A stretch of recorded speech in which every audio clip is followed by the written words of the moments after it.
This is a 2018 Ford Explorer Sport. We're going to take a look at how to fold down the middle seats and the back seats.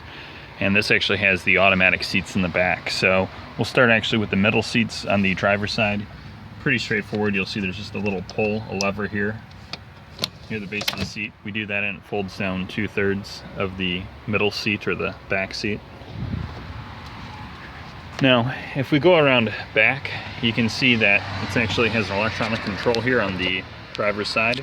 You can toggle this to either just the passenger side or to the driver's side, and you'll see you have the option. Right now we've got seats up, headrests up and everything.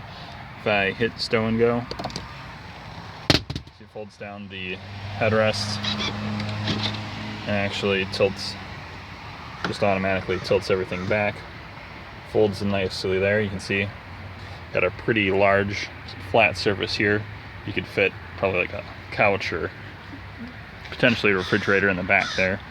And I can just go around here to the passenger side. Got a pull there. You can see it takes maybe a minute to get everything folded down. You've got a lot of space in here. Now to get these rear seats back up again, you can actually, if you just hit fold, for example, it's gonna fold those seats back, but keep them folded down. And if you hit normal, it's gonna put the seat backs back up as well.